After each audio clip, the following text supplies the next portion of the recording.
Hi hello ನಮಸ್ಕಾರ. Speed plus ವಿಶೇಷ ಕಾರ್ಯಕ್ರಮಕ್ಕೆ ಸ್ವಾಗತ. ನಾನು ಸುನಂದ ಅನ್ಸೂಯ. ವೀಕ್ಷಕರೇ, ಕನ್ನಡ ಚಿತ್ರರಂಗದ ನಮ್ಮ ಹಿರಿಯ ನಟರಾದಂತಹ ದೊಡ್ಡಣ್ಣ ಅವರು 800ಕ್ಕೂ ಅಧಿಕ ಸಿನಿಮಾಗಳಲ್ಲಿ ನಟನೆಯನ್ನ ಮಾಡಿದ್ದಾರೆ. ಕಳೆದ ಕೆಲವೊಂದು ಸಮಯದಿಂದ ಎಲ್ಲೂ ಸಹ ಅವರು ಕಾಣಿಸ್ಕೊಳ್ತಾ ಇಲ್ಲ. ಸಾಮಾನ್ಯವಾಗಿ ಯಾವುದಾದ್ರೂ ಒಂದು ಸಿನಿಮಾ ಕಾರ್ಯಕ್ರಮ ಆದರೆ ಅದರಲ್ಲಿ ಭಾಗವಹಿಸ್ತಿದ್ದಂತಹ ದೊಡ್ಡಣ್ಣ ಅವರು ಇತ್ತೀಚೆಗೆ ಯಾರ ಕಣ್ಣಿಗೂ ಸಹ ಬೀಳ್ತಾ ಇಲ್ಲ. ಅದಕ್ಕೆ ಕಾರಣ ಏನು ಅನ್ನೋದು ಇದೀಗ ಹೊರಬಿದ್ದಿದೆ. ಅದೇನಪ್ಪ ಅಂದ್ರೆ 3 ತಿಂಗಳ ಹಿಂದೆ ದೊಡ್ಡಣ್ಣ ಅವರು ಜಾರಿ ಬಿದ್ದು ಸೊಂಟವನ್ನ ಮುರಿದುಕೊಂಡಿದ್ದಾರಂತೆ. ಈಗ ನಿಧಾನವಾಗಿ ಚೇತರಿಸಿಕೊಳ್ತಿದ್ದಾರೆ. ದೊಡ್ಡಣ್ಣ ಸದಾ ಲವಲವಿಕೆಯಿಂದ ಇರುವಂತಹ ನಟ. ಇತ್ತೀಚೆಗೆ ಕುಟುಂಬದ ಒಂದು ಪೂಜಾ ಕಾರ್ಯಕ್ರಮದ ವೇಳೆ ಕಾಲ್ಜಾರಿ ಬಿದ್ದಿದ್ರು ಅಂತ ಹೇಳಲಾಗ್ತಾ ಇದೆ. ಇದರಿಂದ ಅವರ ಸೊಂಟದ ಮೂಳೆ 3 ಪೀಸ್ ಆಗಿತ್ತಂತೆ.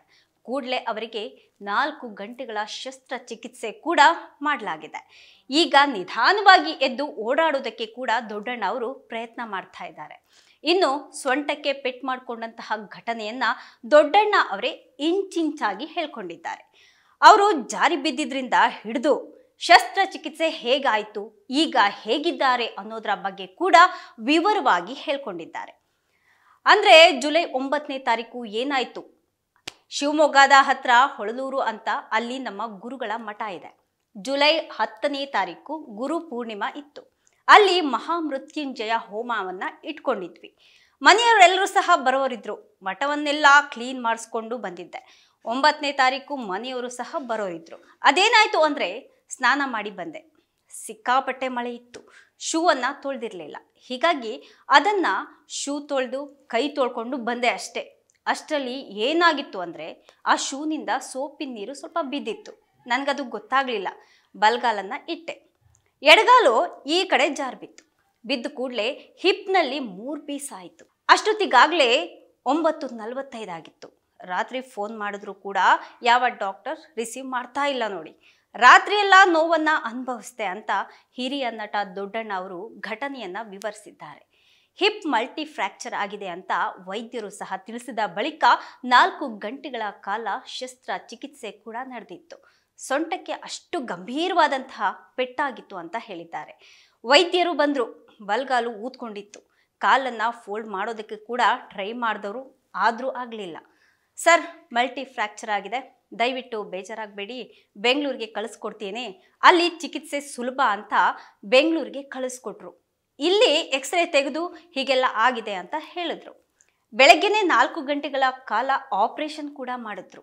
ನನಗೆ ಏನಾಗ್ತಾ ಇದೆ ಅಂತಲೇ ಗೊತ್ತಾಗ್ತಾ ಇಲ್ಲ ಅಂತ ದೊಡ್ಡಣ್ಣ ಅವರು ಹೇಳ್ಕೊಂಡಿದ್ದಾರೆ. ಹಾಗೆ ಮರುದಿನ ಸರೋಜಾದೇವಿ ಅವರ ನಿಧನದ ವಿಷಯ ನನಗೆ ತುಂಬ ಬೇಸರ ಆಯಿತು. ಬಿ ಸರೋಜಾದೇವಿ ಅವರು ಅದೃಷ್ಟವಂತ ನಟಿ. ಅವರಿಗೆ ಅಂಬರೀಷ್ ಅವ್ರನ್ನ ಕಂಡ್ರೆ ತುಂಬ ಇಷ್ಟ ರೀ. ಕೊನೆಯದಾಗಿ ನಾನು ಅವ್ರನ್ನ ನೋಡೋದಕ್ಕೆ ಆಗಲಿಲ್ಲ ನೋಡಿ ಅಂತ ದೊಡ್ಡಣ್ಣ ಅವರು ಹೇಳ್ಕೊಂಡಿದ್ದಾರೆ. ಈಗ ನನಗೆ 76 ವರ್ಷ ನಡೀತಾ ಇದೆ. ಈ ನವೆಂಬರ್ 12ನೇ ತಾರೀಕಿಗೆ 76 ತುಂಬಿ 77ಕ್ಕೆ ಬೀಳುತ್ತೆ. ಈ 76 ವರ್ಷದಲ್ಲಿ ಆಗದಂತಹ ಅನುಭವ ಕೇವಲ ಈ 3 ತಿಂಗಳಲ್ಲಿ ಆಯಿತು. ಸತ್ಯ ದರ್ಶನ ಆಯಿತು. ಯಾವುದೋ ಒಂದು ಭಯದಲ್ಲಿ ಬದುಕ್ತಾ ಇರ್ತೇವೆ ಅನ್ನಿಸ್ತಾ ಇದೆ. ನಾನು ಬಿದ್ದರೆ ಯಾರು ಎಷ್ಟು ದಿನ ಅಂತ ನೋಡ್ಕೋತಾರೆ ಅಲ್ವಾ. ನನ್ನ ಹೆಂಡತಿ ಬಿಡಿ, ಚೆನ್ನಾಗೇ ನೋಡ್ಕೋತಾಳೆ. ಆ ಸಮಯದಲ್ಲಿ ನಾವು ಬೇರೆಯವರಿಗೆ ಹೊರೆ ಆಗ್ತೇವೆ ಅಂತ ನಮಗೆ ಅನ್ನಿಸ್ಬಾರ್ದಲ್ಲ. ಹಾಗೆ ಬದುಕಿ ನಾವು ತೋರಿಸ್ಬೇಕು. ಅದಕ್ಕೆ ನಾನು ಧೈರ್ಯ ಬೇಕು ಅಂತ ಕೂಡ ಹೇಳಿದ್ದಾರೆ. ನನ್ನನ್ನು ಅತ್ಯಂತ ಪ್ರೀತಿ ಮಾಡುವಂತಹ ಒಂದು ಜೀವ ಇದೆ.